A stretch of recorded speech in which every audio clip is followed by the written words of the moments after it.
सोनम वांगचूक यांच्या उपोषणावरून भाजपवर निशाणा साधणाऱ्या राज ठाकरेंवर भाजपनं पलटवार केलेला आहे। आधी स्वतःच्या राजकीय अस्तित्वाचा विचार करा असं भाजपचे मुख्य प्रवक्ते नवनाथ बन यांनी म्हटलेलं आहे।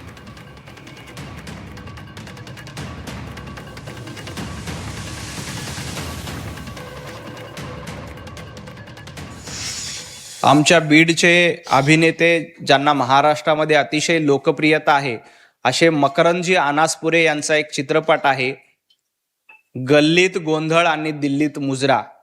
मला वाटतं याच्या पलीकडे याचं वर्णन करता येणार नाही। मकरंद अनासपुरेंचा अतिशय उत्तम चित्रपट आहे, गल्लीत गोंधळ आणि दिल्लीत मुजरा अशी अवस्था त्यांची झालेली आहे। त्यांनी या प्रकरणावर न बोललेलं बरं। सोनम वांगचूक यांच्या उपोषणाबद्दल दिल्लीत योग्य तो निर्णय घेतला जाईल, त्याबद्दल इतरांनी काळजी करू नये। आपल्या गल्लीत जो गोंधळ सुरू आहे तो त्यांनी बघावा। या सगळ्या संदर्भात चिंता व्यक्त केलेली आहे। त्यांचंही काय वेगळं नाही, त्यांच्यासारखंच आहे।